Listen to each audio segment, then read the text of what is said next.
Hello everybody, welcome to this week's CSS challenge video. In this video, I'm going to be creating this animated loading spinner on the right here, using just basic CSS properties for animation. As you can see on the left here, I have my style sheet for the background styles linked here, which just includes the background coloring and centering of this image. And then I have the style sheet here for styles.css, where we'll put all of our styles for creating this animated spinner on the right here. To get started, let's first create the HTML that we need for this spinner. The first thing that we need to do is create a container that all of the spinner objects are going to go inside of. So we'll create a div here, we'll give it a class, and we'll just call it spinner to say that everything inside of this is going to be our spinner. Then inside of that spinner class, we have 4 different elements we'll need. The first one is this text right here for loading. So we need another div. We'll just give it the class of spinner text. And inside of there, we'll put loading. And then after that, we're just going to need 3 more divs, and each one of these divs is going to have the class of spinner sector, since these will be the sectors that rotate around our loading text, and then we'll give each one of them another class, spinner sector, and then the color, so we have a red one, and we copy that and paste it. We'll also have a blue one, and a green one here. And that's all the CSS, or all the HTML that we need in order to create this spinner. Let's open that up using live server so we can see what we're working with. And here we go, we have our loading text right in the middle. But right now none of these divs are rendering anything because we've given them no CSS styles, which is perfect. So let's get started into our styles.css in order to style these different elements. Now before I get started adding any styles to add to this animation, I first want to say thank you guys for all the support that you gave me on the first CSS challenge video. And because of that, I am going to make this a weekly series. I'm not sure exactly which day I should upload this series though, I'm thinking Saturday currently, but if you have any suggestions, please let me know down in the comments below. Also, let me know if you have any suggestions for future CSS challenges, because I'd love to hear them from you, and I'd rather create things that you guys want me to create than things that I think of on my own. Okay, now that's out of the way, let's get started with our actual styles. The first style we want to apply is a style I apply to almost every style sheet, which is box sizing of border box, so that our widths and percentages and paddings all add up to be the width of the object, which makes it much easier for styling everything. And now we can get on to actually styling our spinner element here, which is the container all of our spinner objects are going to go inside of.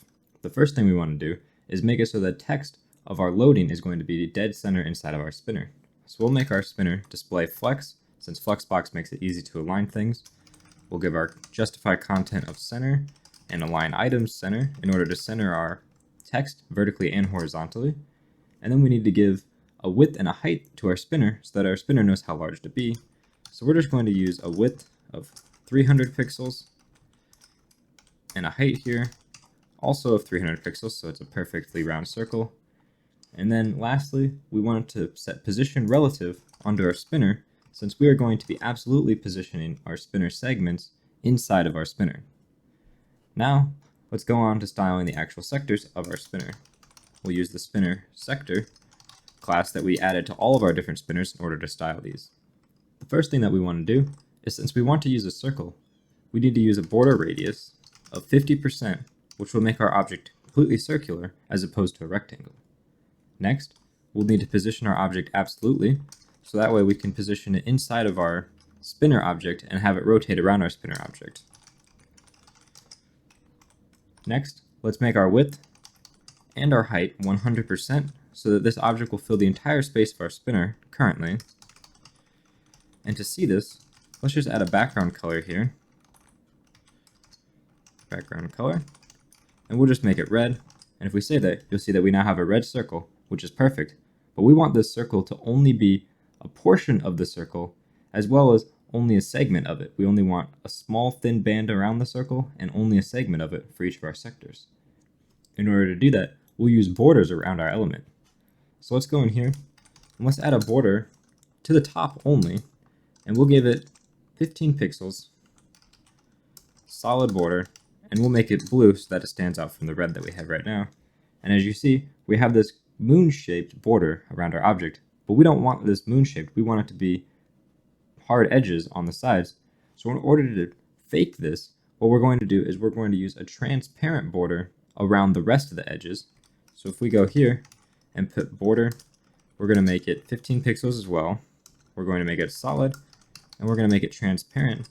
And if you save that, you now see that this border cuts off our other border so that we have perfectly cornered edges. To see this a little bit easier, let's put a border right on our object that is 15 pixels solid green, and then we'll do another border on the left here, and we'll make this one yellow. And if you save that, you see that these borders, let's get rid of this transparent one to see it a little easier, these borders butt right up against each other, which cut off these hard edges, which is what we want, as opposed to this moon-shaped edge you see on the other borders. So if we make this border transparent, this green border and yellow border transparent, it'll essentially just show what's behind it while cutting off that top border.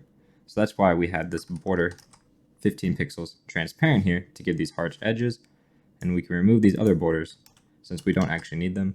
And there we go. That creates the sector that we need around our circle. We can get rid of this background color here too, and as you can see, that's starting to come together already. But you'll notice we don't want to apply this blue color to all of the sectors. We only want certain sectors to have different colors. So that's why we created these spinner sector color classes. So blue here, for example, and we'll give it the border top. We'll give it 15 pixels solid, and we'll use light blue as our color here. And if you save that, we now have this light blue color on the top of our border. Let's make sure all of our different sectors for our different colors are colored here. So here for red, we're going to use light coral. And then for green, we're going to just use light green here. Green, there we go. And if you save that, and we go back to our index page here, as you can see our green one's showing because it's on the bottom here. If we comment that out, you now see our blue one is showing. If we comment out the blue one, you'll see that our red one is showing. So we have all three of our different sectors showing, but they're all right on top of each other right now. In order to fix this, what we're going to do is add animations to these sectors so that they rotate around the object at different speeds so that they're constantly overlapping and unlapping from each other. In order to create an animation, the first thing we need to do is create keyframes for our animation. So at the bottom here, let's define some keyframes using @keyframes, and then we put the name of what these keyframes would be called. So we'll just call it rotate since that's what our keyframes will do. And then inside of our keyframes, we can define where our keyframe will start and where it will end for our animation. To define the start, we use the from property, and we define that we want our transform to start here at a rotate of 0. So this is saying at the beginning of our transformation, at the beginning of our rotation animation, our object will have a rotation of 0, which is perfect. Then what we want to do is we want to assign the to property, which is where we want our animation to animate to. So we go from to. So this is going to be the end of our animation. We want to have a transform rotate of 360 degrees. So essentially, our object will rotate from 0 degrees all the way to 360 degrees. So it'll rotate around the circle all the way back to where it started at the top. And to apply this rotation animation, all we do is go into one of our sectors. So if we go to our blue one, for example, we use the animation property. We tell it the name of our animation, so we'll say rotate. Then we tell it the duration, so we'll say 1 second. And if we save that, you'll see that now our object is animating around, but it only went once. And that's because we need to tell it to animate infinitely. So we use the infinite property here to tell it to continually animate around the object. And as you can see, it rotates around here in 1 second. But you'll notice it's not entirely linear. It goes kind of slow at the top and fast at the bottom. And that's because we have a timing function of ease by default onto all of our animations. If we wanted a linear animation, we would use the linear timing function here. And if we save that, you now see that the speed is constant for the entire animation. What we'll want to do is we'll just set this to ease for now. And as you can see, that looks pretty good and it's somewhat random. So now we can use animation property here. We can use these same keyframes on our red one. And if we save that and change the time here to, let's say, 2 seconds instead of 1, you see that now our red object is also animating around, but it is doing so at half the speed of the blue one. We can also change this timing function here to be ease in. And if we save that, you'll now see that it starts out very slow and then speeds up as it goes, because ease in will start slow and then speed up at the end. And now that gives us a little bit more of a random effect since our timing functions are different and our speeds are different, so these objects will constantly overlap each other and come unlapped from each other throughout the entire duration of the animation. Lastly, we can do the same thing for our green one here. We can add our animation. We can make it 1.5 seconds, for example, and we can make this one ease out. And if we save that, now all of our objects are animated around the loading icon, and it already gives us a bit of a similarity to what we have over here on this loading screen. As you can see though, one key difference between these two animations is that as these different sectors overlap, you see that the color actually blends together. So when we overlap green and red, we get that yellowish color. When all three overlap, we get white, and so on. In order to do this, we need to use what's called the mix blend mode property. This property we apply to our spinner sector here, so mix blend mode, and this says how should these different objects blend together if they overlap, and we want to use overlay, which means these two colors should overlay on top of each other and give us whatever color comes from combining those two colors. So if we do that, we save that, and we go back to our animation here, you see that now as our objects overlap, they change colors. You also see that this animation is quite a bit faster than this animation. So let's go into our timing here, and we'll just slow down our different timing. For the blue, we'll make this one 2 seconds, and we'll make it ease out. For our red one here, we're going to make this one 2.5 seconds, so it's a little bit slower. And then lastly, our green one, we can keep it 1.5 seconds, but we'll make it ease in, out, so that it starts out slow and ends slow. And if you save that, we now have the same animations that we have over here for our loading screen.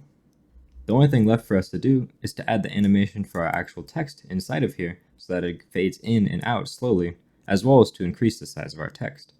So if we go back here, we have a class already of spinner text, so we can select that spinner text.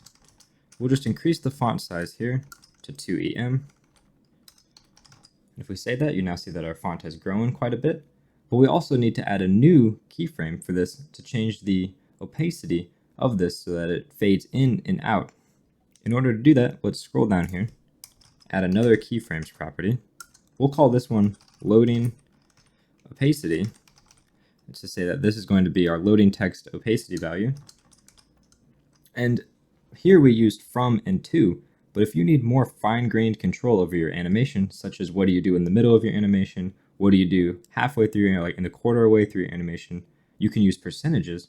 So here, for example, we can use 0% to say at 0%, we want our opacity to be 1. Then let's say at 50% here, we want our opacity to be 0.1. And then somewhere in the middle, let's say at 25% here, we want our opacity to be equal to 0.5. If we save that, go up to here, if we add an animation for this, so we'll say our animation is going to be loading opacity now, because it must be the same name as the keyframe down here. So we have loading opacity. We'll just keep it at 2 seconds, ease out, infinite for now. And if you save that, you see that our text is fading in and fading back out, but it is doing so at a slightly irregular speed. And this is because our keyframe jumps back to what we have at 0% as soon as it finishes. So it fades down all the way to 0.1 and then jumps all the way back up to 1 opacity after it reaches 100%, because at 100% it automatically jumps back to the start. In order to fix this and make it a little bit smoother, what we'll do is we'll say at 75%, we also want to have a 0.5 opacity, and at 100% here, we want it to go back to 1. This will make our animation completely smooth all the way down to 0.1 and then back up to 1, since essentially it'll go from 0 to 25, it'll drop from 1 to 0.5, from 25% to 50%, it'll drop down to 0.1, and then from 50% to 75% back to 0.5, and 75 to 100 back to 1, and since our 0 and 100% both match, there'll be no jump that it has to make to get back to where the animation starts at. Now the only thing left to do to make this animation exactly the same as this animation is to slightly slow down our loading speed time here. So if we go up to here, we can change this to be 3 seconds, so it's a little bit slower, and we'll make it ease in, out, since it's a little bit smoother of an animation. And if you say that, you now see our text will slowly fade in and out as our circles go around, saying that the page is loading. And this is all there is to creating these spinners here. Really, it's not much content other than these animation tags and these keyframes telling the object exactly what to do between different animations. And the great thing about these keyframes and animations is you can completely customize them at any point. I could, for example, change color here instead of transform, I could change the color of the text here if I wanted to. You can use any amount of properties that you want to change inside of these keyframes, and it'll smoothly animate between them based on the amount of time you tell the animation to last and the timing function for the animation. You can even specify custom timing functions using a cubic Bezier, but that is a little bit more complex, and for the most part, these pre-built ease in, out, or ease in, ease out, whatever, these will be all you really need to do for creating your custom good-looking animations. I hope you guys really enjoyed this video and learned something about animation, which is one of my favorite things about CSS. It allows you to create such dynamic looking elements using just simple keyframes and animation properties, and you don't need to incorporate any custom JavaScript or anything to create these smooth looking animations. These animations are great for anything from loading screens to loading animations for your entire page when it finally loads, to buttons, to really anything that you can think of that needs to change state over time. It's incredibly versatile and one of the most enjoyable things, in my opinion, to code in CSS. So if you guys did enjoy this video, please leave a like down below and comment below letting me know what I should create in the future. I really enjoy creating your guys' feedback more so than creating mine, so I'd really appreciate it if you guys let me know what you want me to create. Thank you guys very much for watching, and have a good day.